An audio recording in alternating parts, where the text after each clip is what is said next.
न्यायपालिका है। Public faith चली गई, न्यायपालिका चली। जस्टिस यशवंत वर्मा ने पूरे इंटायर जुडिशियल सिस्टम को आज कटघरे में लाके खड़ा कर दिया।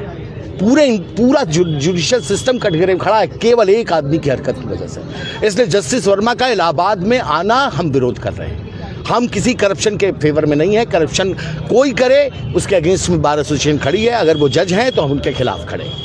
हाई कोर्ट में उनकी कंटिन्यूएंस एज ए जज is injurious to the health of judiciary. Judiciary का पूरा स्वास्थ्य प्रभावित है। कैंसर है वो इस जुडिशियल सिस्टम के। He should be removed. उनको रिजाइन। अब सिस्टम है, कॉन्स्टिट्यूशनल पोस्ट है, इम्पीचमेंट होगा, ये होगा, वो सब तो प्रोसीजर है। अगर उनके अंदर इंसानियत बची है तो उनको आज ही रिजाइन कर देना चाहिए। आपने उनकी वापसी को डस्टबिन से भी तुलना की। अगर इलाहाबाद हाई कोर्ट क्या डस्टबिन है जो जहां मन में आज जो गंदगी दिल्ली हाई कोर्ट के लिए ठीक नहीं है, क्या वो गंदगी इलाहाबाद हाई कोर्ट के लिए ठीक है?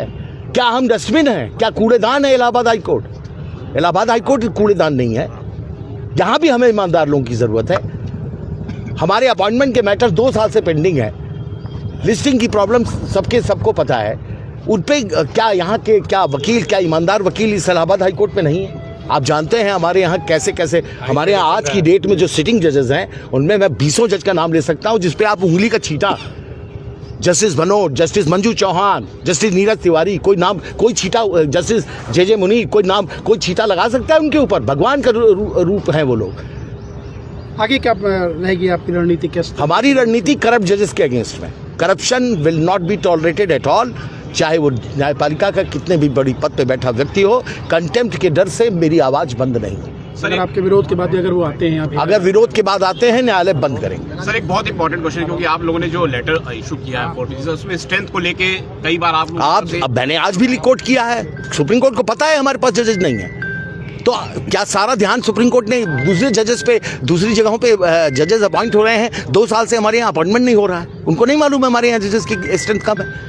लिस्टिंग की प्रॉब्लम जब high court, supreme court note कर रही है कि यहाँ कोलैप्स हो रहा है, लिस्टिंग नहीं प्रॉपर हो पा रही है, जज सुनवाई नहीं हो पा रही है, तो क्या उन्हें ये नहीं मालूम इसके पीछे कारण क्या है? इसके पीछे कारण है 160 की स्ट्रेंथ है। और वो ये स्ट्रेंथ आज की नहीं है, 2007 में सैंक्शन हुई थी। आज तो बहुत और होनी चाहिए थी, लेकिन 160 जजेस में से इस वक्त एट प्रेजेंट इलाहाबाद में 54 जज काम कर रहे हैं, टोटल 84 जज काम कर रहे हैं। और आपको ये भी बता दूं कॉन्स्पिरेसी क्या है। लखनऊ बेंच में जज की संख्या कभी कम नहीं होती, केवल इलाहाबाद हाई कोर्ट में जज की संख्या कम रखी जाती है, जिससे यहाँ बवाल हो, परेशानी हो। मैंने अपने लेटर में लिखा है, क्या ये कॉन्स्पिरेसी नहीं है कि इलाहाबाद हाई कोर्ट को तोड़ के बेंच बना दिया जाए? जजेस आप देंगे नहीं, जजमेंट्स में क्रिटिसाइज करेंगे। यशवंत वर्मा जैसे करप्ट जज को आप वापस इलाहाबाद भेजेंगे? क्या इंटरेस्ट, क्या मतलब है इसका? आप क्लोज डाउन करना चाहते हैं, इलाहाबाद हाई कोर्ट की बेंच बनाना चाहते हैं? यही पर्पस है, और क्या पर्पस हो सकता है? इतनी बड़ी संख्या में कैश मिला है, लोग कैसे विश्वास अब बनेगा? विश्वास बन ही नहीं सकता। कोई भी एक्सप्लेनेशन पब्लिक में हुए नुकसान की भरपाई अब नहीं कर सकता। गांव में बैठा किसान जिसको कुछ नहीं पता है, वो अपने घर पे बैठ के कह रहा है कि बाबू अब का हुई, इलाहाबाद में मुकदमा कैले से का हुई, चला कोनो माफिया के यहाँ चल जाए। तो माफिया राज करेंगे, न्याय करेंगे, जैसा कि होता आया था पहले। तो क्या वो दिन वापस लाना चाहते हैं? एक आदमी गांव से चलता है अपने रुमाल में अपना अनाज बांध के, महीनों पड़ा रहता है इलाहाबाद हाई कोर्ट में कि यहां तो उसके न्याय मिलेगा। क्या वो आदमी दोबारा आएगा यहां चल के?